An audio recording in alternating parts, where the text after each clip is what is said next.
All right, let's talk about something truly wild. We're going to dive into the story of a whole community of people who poured their life savings into a company. A company that, well, doesn't even exist anymore. And they did it all because they were convinced they were about to become millionaires. So that quote you're seeing, that's from a real investor in Bed Bath & Beyond. And when I say their stock is worthless, I'm not exaggerating. It's literally zero. That quote really gets to the heart of the mindset, right? It's what kept thousands of people believing, even after the company was long gone. So how on earth did thousands of people end up believing so deeply in a company that was already dead? Well, to figure that out, we've got to rewind. We have to go all the way back to the beginning, to this one single spark of hope that started this whole inferno. Okay, so Section 1, the spark. It's all about what we're calling the Ryan Cohen effect. See, this whole thing really kicks off with one guy, a kind of hero figure from that whole GameStop saga, the chairman, Ryan Cohen. For this huge online community of investors, his name basically meant one thing: you're going to get rich. So check this out. On March 6, 2022, Ryan Cohen announces he's just bought a massive 9.8% stake in Bed Bath & Beyond, which, was a struggling company. For his followers, this was like a bat signal. The guy who was seen as the genius behind GameStop was now coming in to save another company. It was like GameStop Part 2. The sequel was on. And people went all in. They saw Cohen as this visionary, not just some random investor. So they followed him, right? They started piling their own money into the stock, their savings, and that just drove the price higher and higher. Everyone was convinced they were part of something huge right from the very beginning. Which brings us to our next part, the betrayal, or as some call it, the great rug pull. By August 2022, the hype was just insane. The stock price was flying.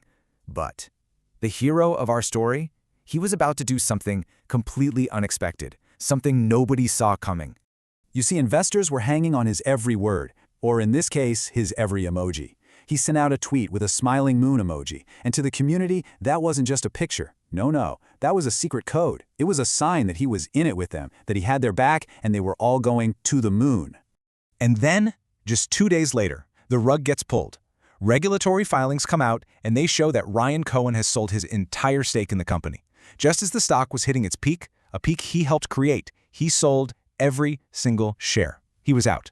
And his profit from that sale, an estimated $60 million. $60 million in just over 5 months. So while he's walking away with a fortune, his followers, well, they were left holding the bag, watching their shares go into an absolute nosedive.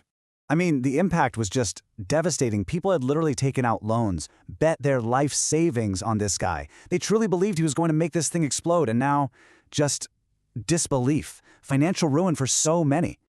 All right, next up, the denial, or as we're calling it, weaving a new reality. Because you'd think this would be the end of the story, right? But for a hardcore group of believers, no way. It couldn't be over. This was just a plot twist. It just meant they needed a new theory.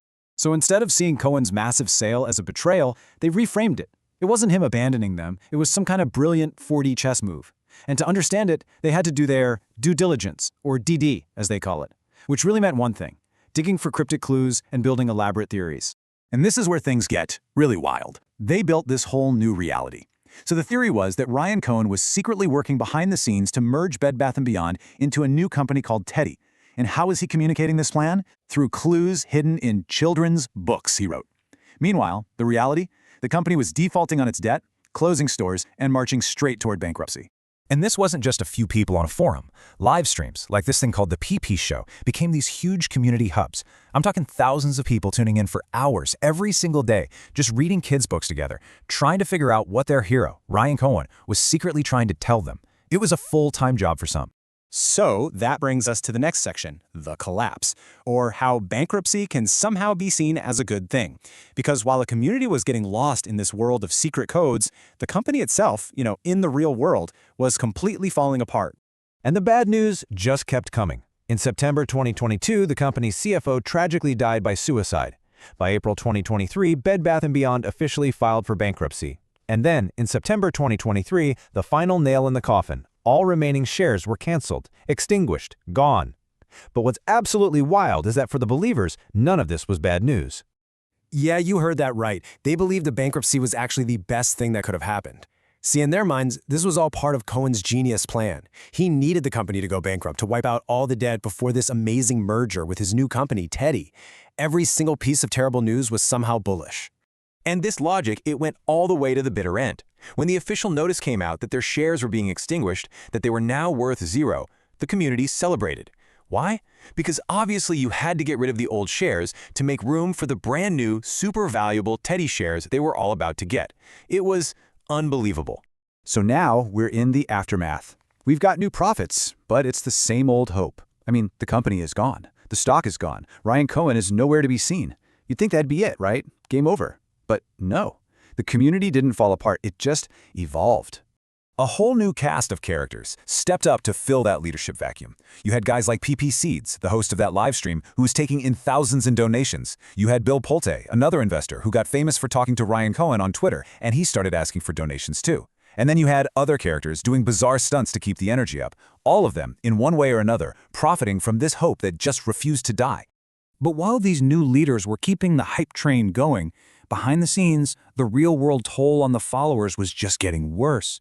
People were racking up credit card debt, taking out more loans, all because they were absolutely positive their big payout was coming any day now. And that right there, that's the real human cost. We're talking about people pretending to go to work so their families don't find out they've lost everything. Marriages are being strained, life savings are gone, people are hiding the truth from their loved ones, completely consumed by this stuff. And even today, right now, the community is still going. Think about that. They hold 0 shares in a company that no longer exists, and yet they gather online every single day, creating new theories and waiting. They're still waiting for that victory they are sure is right around the corner. It all leaves you with a really tough question, doesn't it? In a movement like this, that's basically built on faith and hope,